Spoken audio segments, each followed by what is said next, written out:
NAB, Apple's CEO changes, and Apple's streaming identity. This is TV Plus Talk on MacVoices.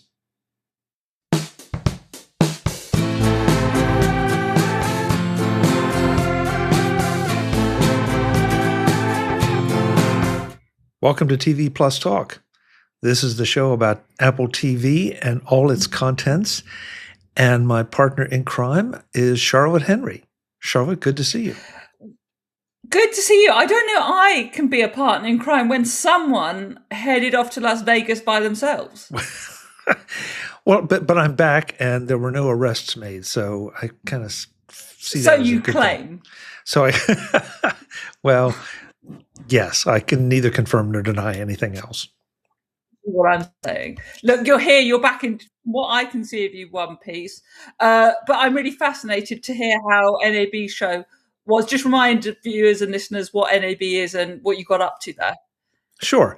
NAB is the National Association of Broadcasters show that's conducted every year in Las Vegas.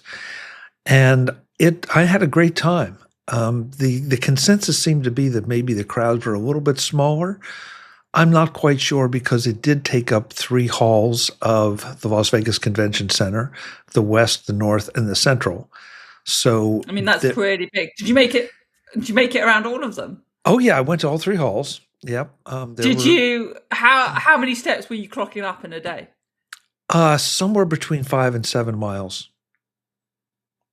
depending on which day. And did you see any fresh air and natural light during your time there? A little. Going from the hotel to the bus into the convention center. Okay. Yeah. So you get to see there all the cool new broadcasting equipment and ideas and software that's coming in, and learn how to use some of that as well. What were your key highlights? I'm always keen to hear the stuff you find at NAB.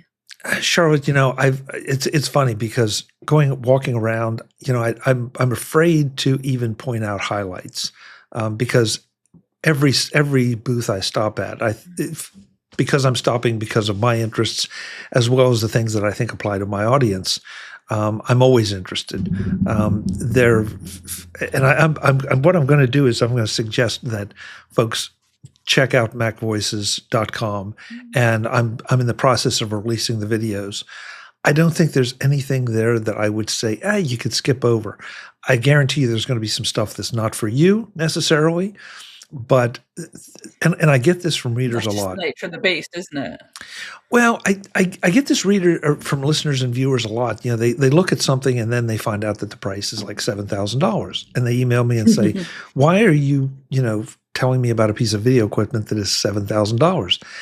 It's like, well, 4 or 5 years ago, stuff that is sitting on your desk right now was $250,000 and was in a truck somewhere that was going from project to project. Now you've got it right there.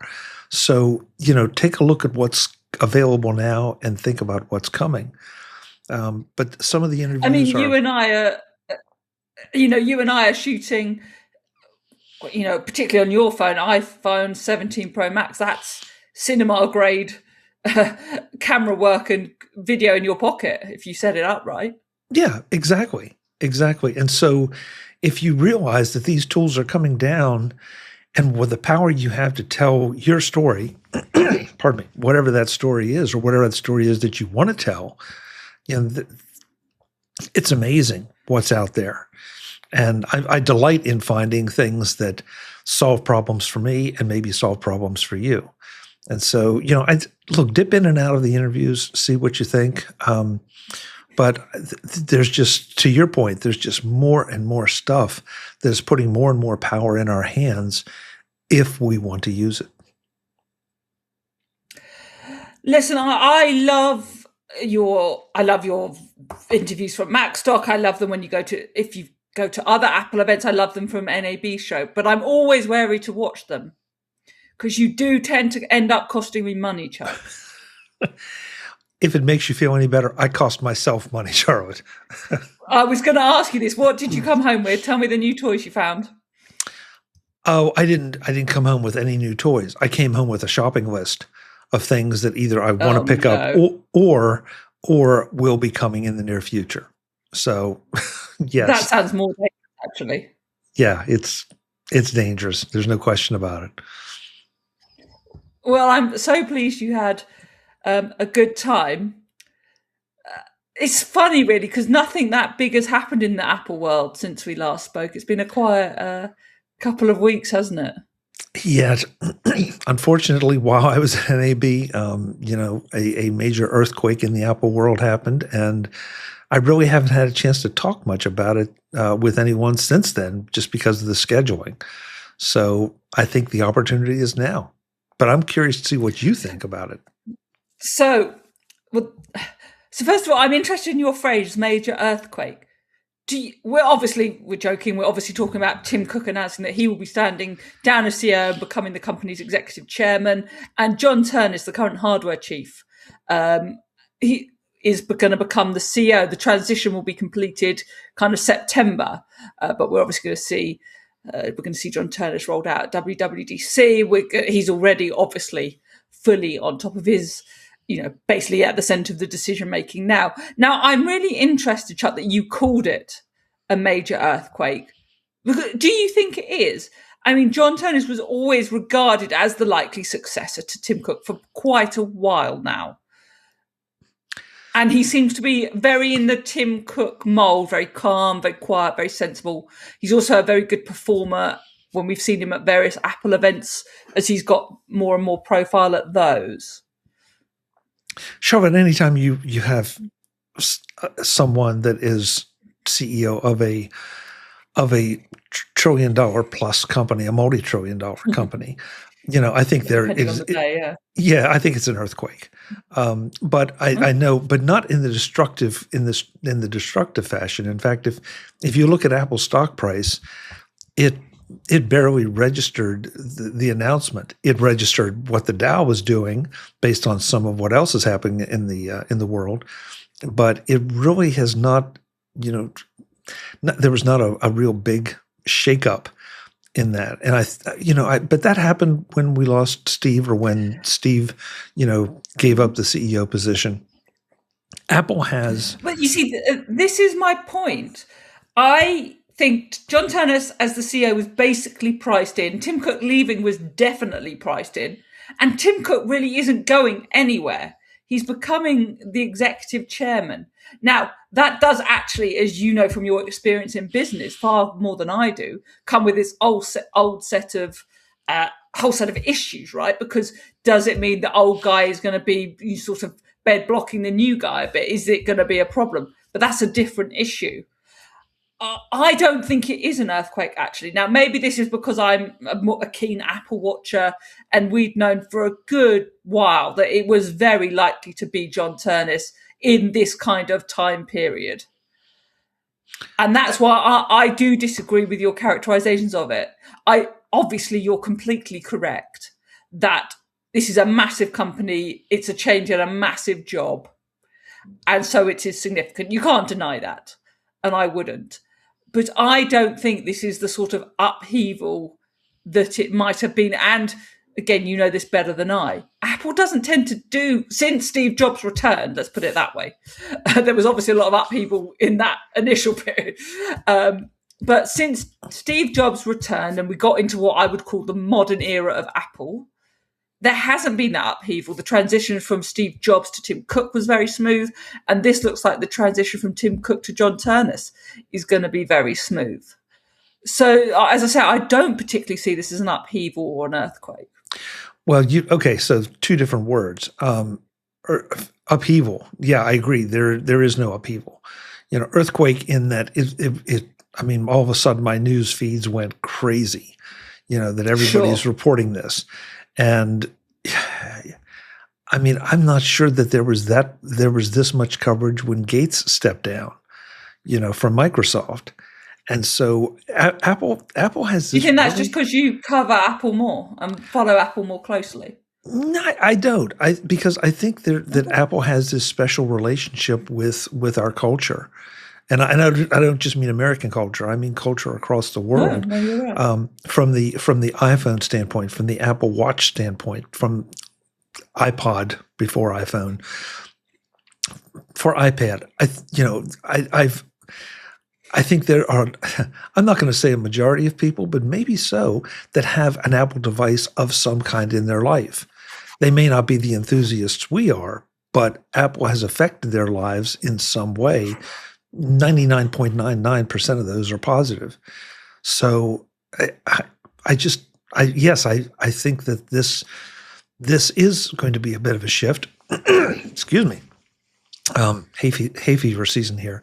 And also because Tim has done an amazing job of being the face of Apple in so many different ways. Not everybody has agreed with everything he's done, and that's just the nature of the position he holds. But I think John Ternus seems to have that same, kind of level personality. Level-headed. He seems very sensible, doesn't he, whenever we've seen or heard him speak? Yeah. So I think that's another reason. Now, as we record this, we've got a couple days. In fact, this may come out on the day of, or may come out the day after the quarterly earnings call. So there's a lot of speculation already. Is Tim going to be there? Is Tim going to turn it over to John? Are they going to do it together? How is this going to happen? So I think he's got to be there, hasn't he? I would think so. I think both have to be there. Yeah, both. Yeah. But I'm sure it will be handled. Listen. It's been probably talked to death, and this is the best way to handle it as a smooth transition. And so, good. So this will be, what is this? April, March, May, June, July. So yeah.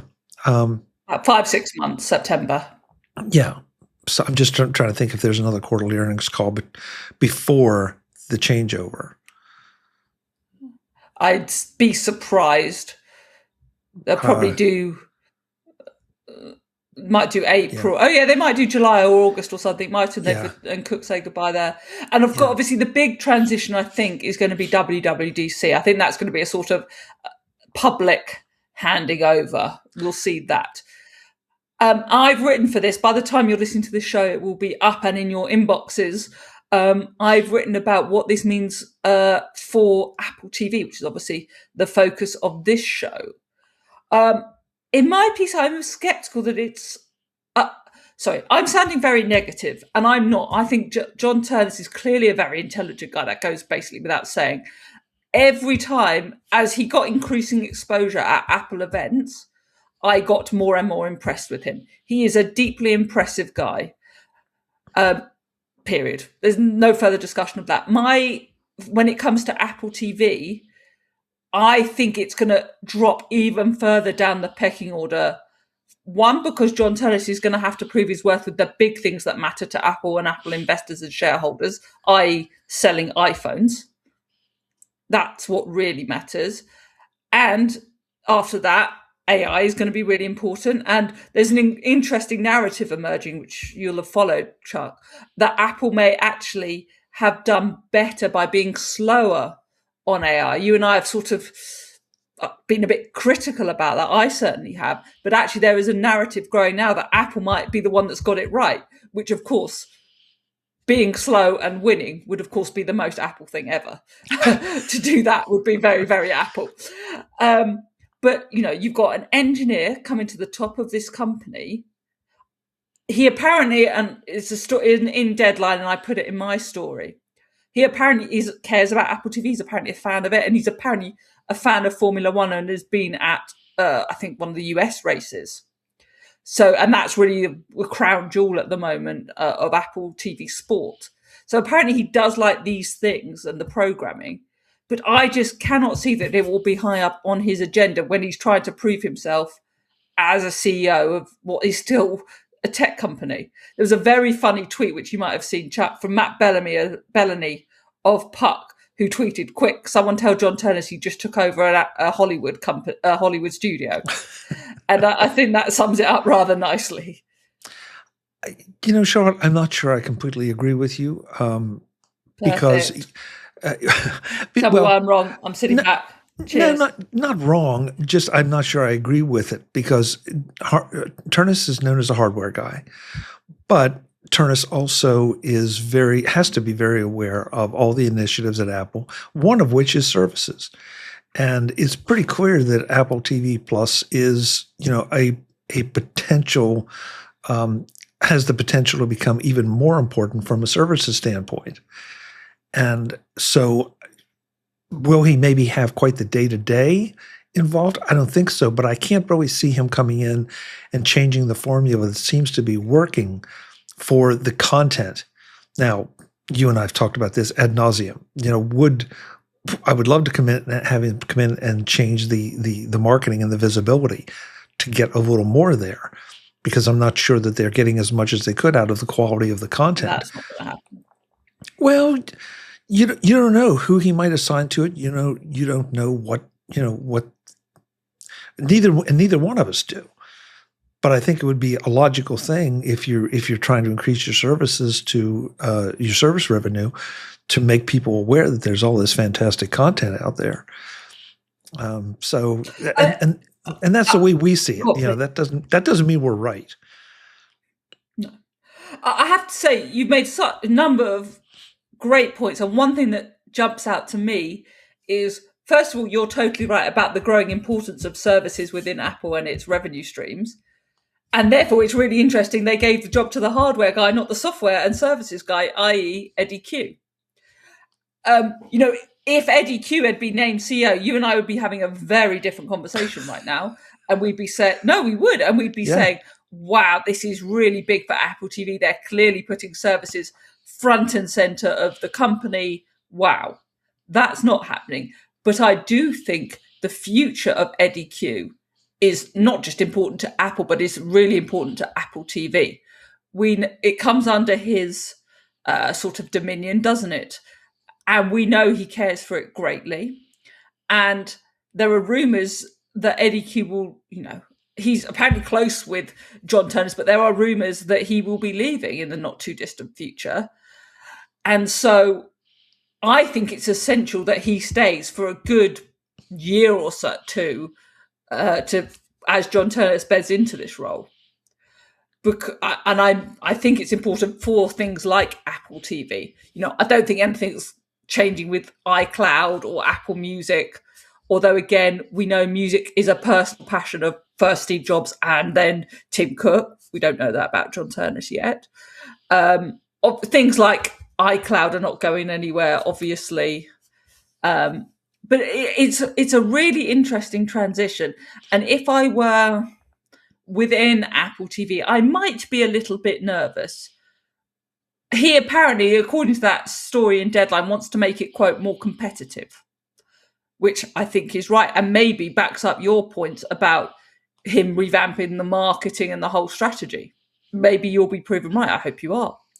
But I think I don't feel as excited about it as, say, I would have if Eddie Q had got the gig. I don't disagree with that. I'm not sure that Eddie Q would be the best CEO overall. And that's clearly the decision they've made. Yeah, he wants to make it more competitive. Okay, so what do you do to make it more competitive? To your point, something you're much more familiar with than I am, because we've talked about this, that they keep winning award after award after award. Mm-hmm. Since we talked last, I think there were at least two more award announcements that were made. You've got the content. We already talked about a couple on the last show. Yeah, and so you've got the content. You clearly have a formula that is delivering quality material. Now you just got to figure out a way to put it in front of people. And so maybe that's that. Look, we both know that he can't be responsible for every single thing, from the hardware to the services to, and it's not appropriate for a CEO. Yeah, but he can certainly say, hey, I want to see some more attention paid over here, or participate in those discussions.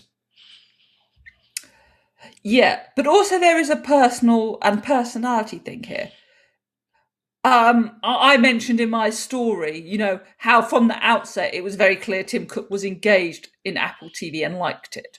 So there were the rumors, which sort of Apple ended up denying, of him like passing notes to showrunners and becoming quite intrusive.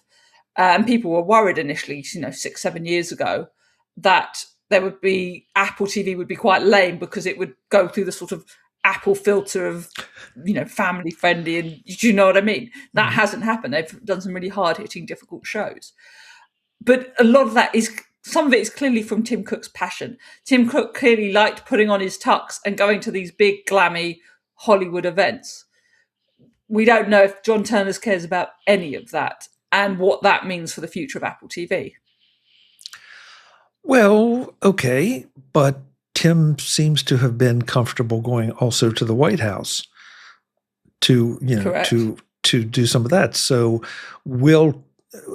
can the executive chairman fulfill some of those roles and free up the CEO?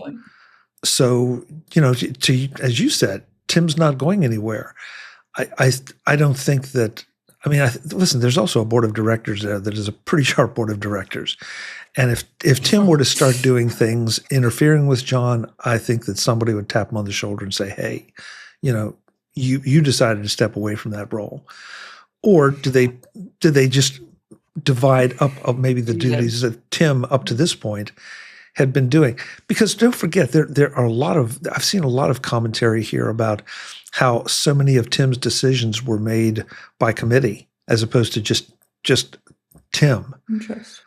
So, if that is truly the case, maybe this will be a situation where, okay, Tim, you take this part, and John, you take that part, because after all, we are this multi-trillion-dollar company, and trying to stack it all on one person just may not be realistic anymore.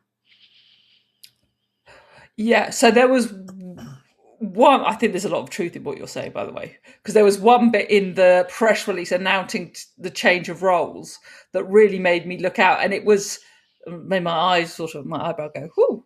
There was a reference to Tim Cook dealing with sort of foreign relations. That's not quite the phrase they use, but sort of dealing with some of the foreign business, by which Apple meant China, because Tim Cook is very well known for his relationships in China and how important he is personally for Apple's dynamic and relationship in China. There was a story a long while ago on The Information about that. So that's obvious. So the idea that he might do some of the sort of diplomatic roles, I think you're entirely right about. So look, I might be wrong. John Ternus might love a Hollywood glam event, and he might put on his tux and charm everyone and pick up Oscars with the Apple TV crew. It's perfectly possible, but it's going to be one of the things moving forward that I'll be watching out for, I would say. Yeah, I'm especially interested in your take on it because you see it from a different angle than I do. And so I think that's why I love our discussions, because I think we do look at it from different angles and have different opinions on it. I'm anxious to see what happens. It feels like, Tim went through. Think back to the Jobs to Tim Cook transition. Jobs was already a superstar. Tim was known as the super supply side guy, or super supply chain guy. Sorry, I do that all the time. But Tim started to achieve that, for lack of a better term, fame as things progressed. And by the time Steve was gone, he had clearly become a very visible figure. I feel like John Ternus already has a lot of that visibility. It's going to become more so during this transition. And so I think that we're all going to get to know him a lot faster than we did Tim. But now Tim's not going to step away completely. So the dynamic will be very interesting. Fascinating. It would be absolutely fascinating to have both of them there in these senior roles. And as I say, I think a lot of it was priced in, but suddenly reality happens, and suddenly he's got, John Ternus has CEO on his office door, and he has to do the things that CEOs have to do, and Tim Cook has to do the things that an executive chairman has to do.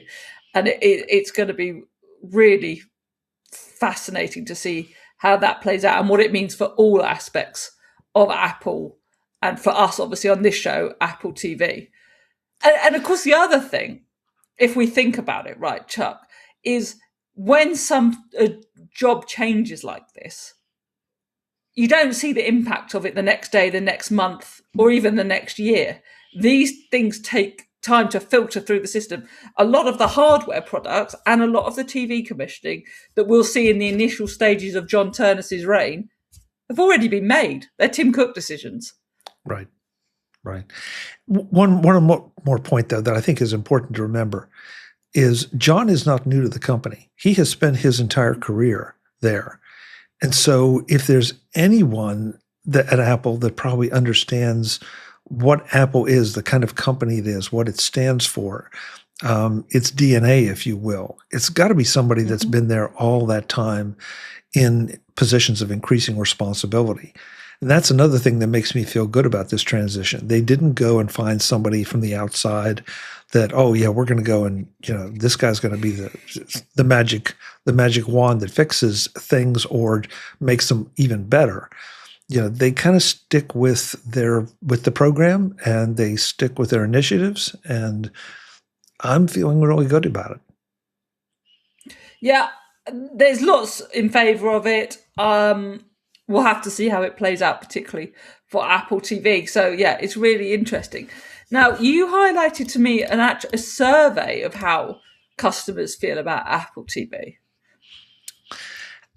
And I thought that was really interesting. I haven't received the survey because I went and checked my spam. I checked everything, and I haven't received it.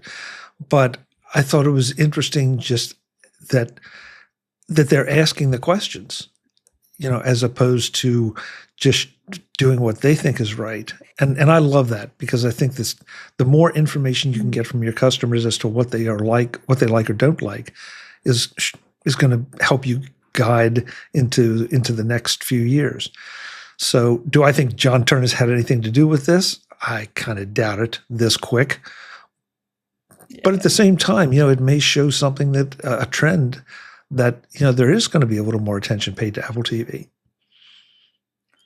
What I think it shows is that they're trying to get as much information for the next stage of Apple, whatever that looks like, and for the next stage of Apple TV, whatever that looks like. I don't recall ever one of these types of things happening before, so that's interesting. I would have loved to receive it. Do you know what I've loved even more than receiving it? I'd love to see the results. Yeah, well, we can speculate all day on that, but we never will. Do you know what? For fun, I'm going to ask you the questions, and you can tell me your take as if you've done the survey. So, how much do you agree or disagree with the following statements about the programs and films available on Apple TV? Features diverse talent and creators. Strongly disagree, somewhat agree, neither agree nor disagree, somewhat agree, strongly agree. Strongly agree. Yeah, I'm with you on that one. Yeah. Are critically acclaimed, earn awards.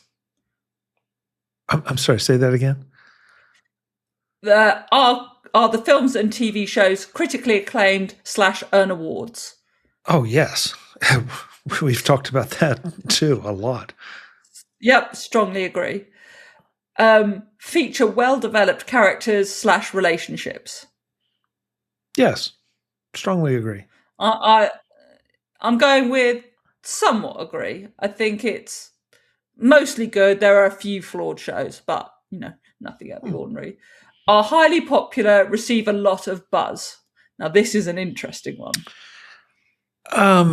Boy, that's a tough one, because I'm going to say probably somewhat, because there's some shows that have a lot of buzz around them, in mainstream buzz, not just your buzz and my buzz. So yeah, I would say somewhat on that one. Yeah, I'm with you. I'm with neither agree nor disagree or somewhat agree. I'm with you on that, because for every Ted Lasso, there are 3 shows no one's ever heard of. Right. I think that's our first Ted Lasso mention in quite a few weeks. Go on. Related, I don't think it's fair for you and I to answer this question, actually, but we're going to. Are something I talk about with my friends and family. Yeah, you're right. I mean, because yes, I talk about it with my friends because my friends are all Apple people. So, but that if you turn that on its head a little bit and maybe ask me, do I discuss them with not my non-Apple friends? Then the answer probably would be not as much. I'm the opposite, actually. Okay. Often my non-Apple, if you like, friends ask me for recommendations because they know I follow the service closely, which is quite interesting. But again, it's a distorted one for people like you and I. But you, I can especially see why people would ask you for recommendations because you do follow all of it, not just Apple TV, but Netflix and Hulu and all. So you're much more aware of the competition as well as the offerings. Sure. Yeah, exactly. So again, it's not quite a fair question to ask you or I. I think a more fair one is feature characters I can relate to. Now, given that I'm currently watching Monarch Legacy of Monsters, I can't say I'm relating too much to Godzilla, although I woke up pretty cross this morning, so maybe then I was a bit Godzilla-esque. But go on, what's your take on this? Wow. That is tough. That is really tough. Charlotte, I'm going to completely wimp out on that one because I don't know that I've ever felt like, no matter what we're talking about, the need to necessarily identify with a character. I want to identify with the story and enjoy the story, but I don't feel like I need to be Idris Elba in Hijack or oh God, that's terrible. Or any of the characters in Ted Lasso. So I'm there to be entertained or entertained. So that does seem to be something that maybe. Oh boy, I'm going to get in so much trouble for this. That seems to be something that I think a lot of the younger generations have identified with some of the characters. So I would say my answer is, look, there are obviously, there's bits in London, there's blah, blah, blah. So I can't say strongly disagree, but I would say I somewhat disagree with that statement and it's not a problem. I think they're asking the question that it might be a problem. I disagree that I particularly relate to any of the characters in the show I watch, and I'm happy about that. I'm watching entertainment. I'm watching something different. Yes, sometimes there is something in that. If you see it, you can be it kind of vibe, and I like, we all like to have a few characters in different shows that we relate to, but in lots of the shows I don't.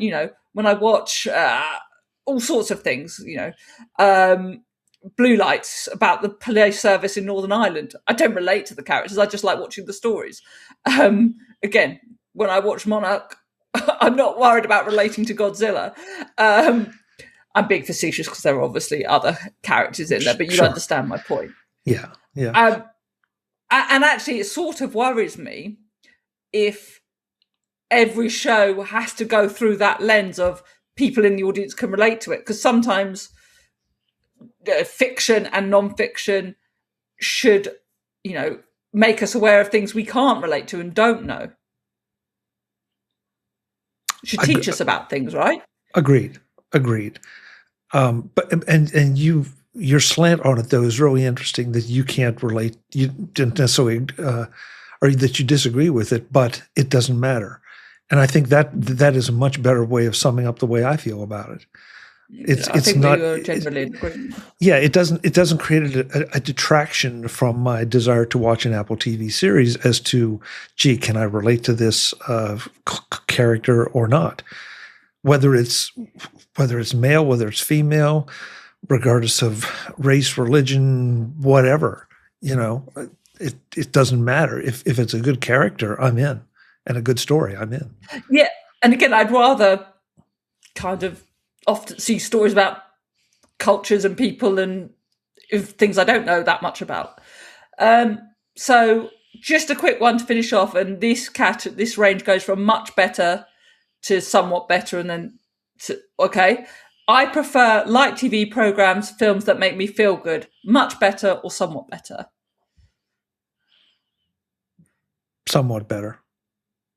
Okay. I think I'm there. I can have some hardcore stuff, but sometimes in the evening you want a bit of light fluff, don't you? Want a bit of fun. Although saying that, actually it's the drama and action shows that on Apple that tend to be particularly good, right? You mentioned Hijack, for instance. Yeah, but they make me feel good. So, I guess here we are. It's in the eye of the beholder.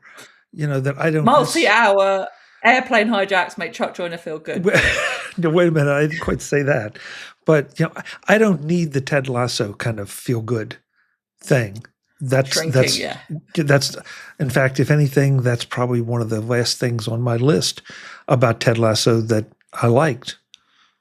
That drew me in. Better say it that way. That drew me in. Yeah, because although it is what drove its success. And I prefer watching TV programs, films that cover serious and intense topics and themes. Yeah. We both like a bit of that, don't we? Definitely. This is a very interesting couple of questions, and I think hints to something quite important about Apple TV, just to wrap up. So the last two questions that 9 to 5 Mac have shared are, I won't say subscribe to a service if new TV films aren't regularly released, and I'll say subscribe to a service that has some older favourite TV films that I like to rewatch, even if new content is slow to release. That's a very interesting question to watch Apple TV viewers, isn't it? Given that it took on the whole track of originals only, and that hints to me at a discussion internally about buying up catalogue items as well. Or recognizing the fact that now Apple is starting to develop a back catalog because it's been around long enough. I mean, I don't think that's the case in that question, actually. I think that is about building a Netflix-style catalog. Well, or comparing and contrasting the two approaches. I mean, again, it's certainly that. Yeah, I mean, we've talked about it. Disney Plus is Marvel and Star Wars. That along with a few other things, but National Geographic and ESPN and right. Whereas Apple TV has just done what they do. But I guess the question you have to ask is, how many times do you go back and rewatch something when you have a list of new things that you want to watch? This is going to take us in a whole different direction, and we might have to do a whole new show on it. But for me, the joy of the catalogue is like my comfort food TV. Putting an episode of Friends on, putting an episode of Family Guy on, putting an episode of Will and Grace on. The kind of comfort 30-minute comedies that I personally love. I know, or even being like, I want to watch The West Wing for the 4th time. That kind of thing. Whereas actually, it's very. I think Apple would make and again, this really is a whole different show. I think Apple would make a huge mistake if they started going into bidding wars for back catalogue shows that they didn't create. I think there is something really distinctive and unique about Apple saying, no, we're just doing originals. And I really like that. And look, they know the business and the numbers far better than I do. They may say, actually, to make this sustainable, we have to get into the catalogue business. I think it would diminish the brand of Apple TV. Yeah, I agree. Although I'm thinking about the things they've done with Peanuts, that they did buy some back catalog. Sure. But that's a very small amount, but yeah. Yeah, and that's a very specific genre. And, by the way, they also took the Peanuts and created new content. So the legacy content supported the new content. That's an interesting approach if you think about it. That would if you could get decent back catalog stuff or legacy stuff and then build on it, that's an interesting. It could be an expensive strategy, and you're always going to be compared with the legacy stuff, as is the new stuff is as good as the legacy stuff. Sure. So I think you're right. I think that's another topic we need to put on for a whole nother show. We will. Anyway, John Ternus, if you ever want any more advice on this based on this survey, call us. Yep, we'd be happy to contribute. So, Chuck, you're staying around home this week. You're not jetting off to Las Vegas or anything else. You're done? I'm done for a little while. You never know what might happen, but yeah, I have a lot to catch up on. How about you, Charlotte? What do you have planned? What do I have planned? I've got more Monarch to watch. We'll discuss it when I've got through season 2 as well. I'm looking forward to that. I've actually got a lot of stuff going on with the edition, which I've told you about, which is that I've dropped the paywall, which was an interesting decision because I wanted to get the stuff I'm writing out about more. I think people are kind of exhausted by, and this does relate to Apple TV in a way, the number of subscriptions we're asked for every month.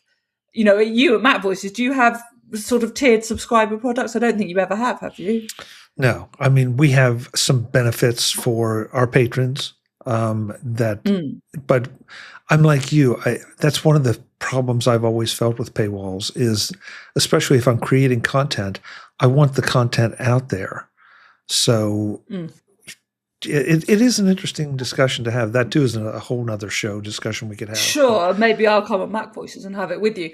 But I noticed stories that people were clicking on and wanting to read, not converting. And so I was, stopping people reading good information and good stories I had, when actually maybe advertisers would be very happy to be associated with those shows. And, I think sometimes the old model of sponsorship and advertising and that brand support can work for everyone because you're bringing interesting brands and companies to the forefront of your readers' minds. So that's where I'm going. So do please head over to theedition.net to sign up to the newsletter for free. You'll get loads of stuff there. I'm still doing super supporters, this kind of super patron lifetime thing, and you'll get extra stuff there. But yeah, head over to theedition.net, and I hope you'll sign up for the rebranded newsletter and website. And I hope to see people then. We will be back with TV Plus talk in a couple of weeks. And for everything from NAB, all the interviews and all the other MacVoices content, check me out at MacVoices.com, on the socials as @ChuckJoyner. Charlotte, anything else for you? No, head over to @CharlotteHenry on the socials and you'll find me there. Definitely go check out Chuck's all Chuck stuff from NAB, and we'll see you all in a couple of weeks. Thanks for watching. Visit MacVoices.com for show notes and to connect with Chuck on social media. Get involved in our Facebook group or like our Facebook page, and get more out of your Apple tech with MacVoices Magazine, free on Flipboard and on the web. And if you find value in it all, consider supporting us through either our Patreon campaign at patreon.com/MacVoices, or by making a one-time donation via the PayPal link on our front page and in the show notes of each episode. You will join these fine people who help bring you MacVoices.